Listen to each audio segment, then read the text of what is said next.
नमस्कार, बहुत बहुत स्वागत है आप सभी का पंचायती राज न्यूज में और मैं हूं आपके साथ रीना। चलिए रुक करते हैं खबरों की ओर।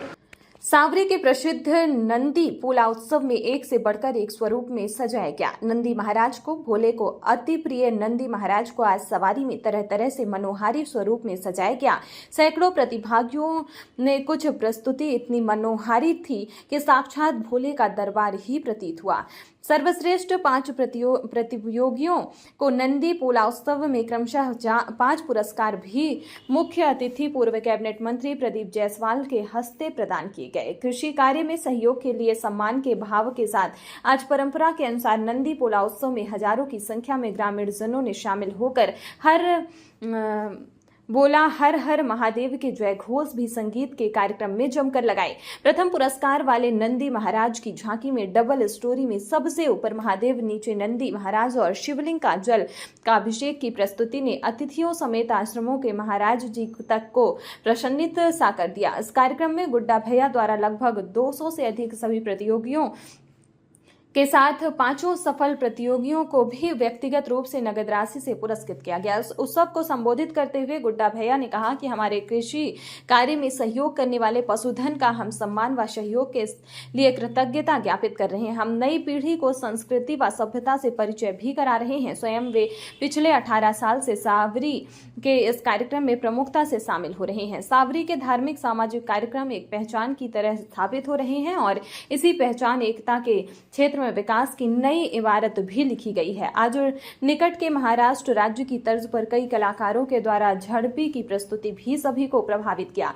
नंदी पोला उत्सव सावरी में क्रमशः प्रथम से लेकर 5 विजेता इनाम आहन योगेश, चित्रिव, रेहांस, आशीष पघरे, लावण्य, संतोष सवालाखे, प्रतीक, दुर्गा प्रसाद लिल्हारे व ओम गौरीशंकर बनोटे को आकर्षक गिफ्ट व नगर राशि के साथ प्रदान किया गया। कार्यक्रम में अतिथि के रूप में पूर्व कैबिनेट मंत्री प्रदीप जायसवाल, बाबा धर्मदास जी उदासीन, ज्ञानीराम जी महात्यागी, दीपिका रुस्तम दमाले, सरपंच सुनीता बहेटवार, डेविड दमाहे, मोहनलाल बनोटे, अशोक लिल्हारे, नरेंद्र शुक्ला, मंडल अध्यक्ष मान सिंह बहेटवार, जगराम दमाहे, पुष्पलता लिल्हारे, रुस्तम दमाहे, राजकुमार लिल्हारे, राजकुमार बहेटवार, दाऊद मंसूरी, शिवप्रसाद सोनवाने, ग्रामीण भाजपा मंडल महामंत्री आदि उपस्थित रहे।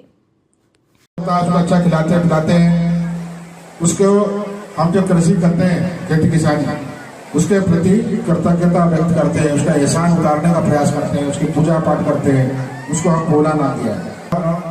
हम यहाँ मराठी भी चलती है। झड़पी आप सबने सुना है। झड़पी जिले में सिर्फ सावरी में होती है, सिर्फ सावरी। ये महाराष्ट्र के तर्ज पर होता है और हम अपने युवा पीढ़ी को, हमारे बच्चों को अपनी संस्कृति सिखाना चाहते हैं। हमारी क्या संस्कृति, गाँव की संस्कृति क्या है। तो ये सभ्यता, की परंपरा, किसानों की संस्कृति, ग्रामीण क्षेत्र की संस्कृति हमारे बच्चों में आए। हमारे बच्चे भी सीखेंगे हमारी संस्कृति क्या है, हमारे पिताजी किसानी में कैसे काम करते हैं। इसके लिए ताना पोला का आयोजन महाराष्ट्र में होता है। महाराष्ट्र से हमारे क्षेत्र में होने लगा, अब तो महाराष्ट्र शहर में भी होने लगा।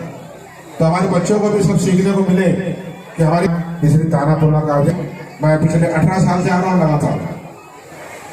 तो ये हमारी पहचान है, हमारे सावरी की, हम सबको जोड़ता है और यही जुड़ा हमारे ग्राम पंचायत सावरी की पहचान है। ग्राम पंचायत सावरी की ताकत है। इस ताकत से ही ग्राम सावरी लगातार आगे बढ़ रहा है। यहाँ के धार्मिक कार्यक्रम, सामाजिक कार्यक्रम अपनी अपनी पहचान है। अभी हमने टोले को भी जोड़ने का प्रयास किया, सड़क के माध्यम से, लाइट के माध्यम से।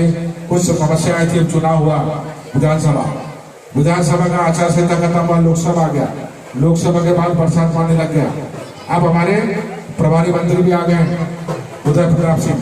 तो आने वाले समय पर नए कलेक्टर आए, नए एसपी आ गए। आप देखेंगे कि हमारे जो उपलब्धियां हैं, जो निर्माण कार्यों की, वो परंपरा अब फिर से चालू हो गई।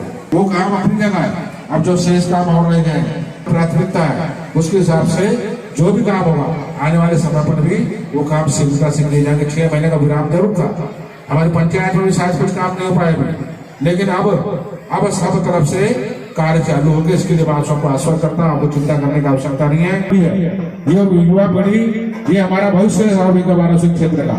इसको हम शिक्षा के क्षेत्र में, कृषि के क्षेत्र में यथासंभव मार्गदर्शन देकर अपने बच्चों को आगे बढ़ाने का प्रयास करें। भाइयों बहनों, मैं एक बात करके वाणी को विराम दूंगा। जब द्वापर चला गया और कलयुग आया तो देवताओं ने ब्रह्मा जी से पूछा कि महाराज इस कलयुग का अंत कब होगा। भगवान ने कहा इस सनातन संस्कृति का दो आधार स्तंभ हैं, दो पिलर हैं, और ये दो पिलर पर जब कुठाराघात होगा तो समझ लेना सृष्टि का लय होगा। और ये दो आधार स्तंभ क्या है? एक है कृषि और दूसरा है ऋषि। कृषि परंपरा पर जब आघात होगा तो देश में गौवंश समाप्त हो जाएगा, और जब ऋषि परंपरा पर आघात होगा तो देश में धर्मांतरण बढ़ जाएगा। मेरे भाई बहन, देश का किसान आत्महत्या करने के लिए मजबूर हो रहा है। क्यों? क्योंकि उसकी किसानी गौवंश पर आधारित नहीं, तंत्र पर आधारित हो गया है। खेत में 1 एकड़ में 20 कुंटल 30 कुंटल अनाज पैदा तो करता है, लेकिन उसका खर्चा 27 कुंटल हो जाता है, बचता 3 कुंटल है।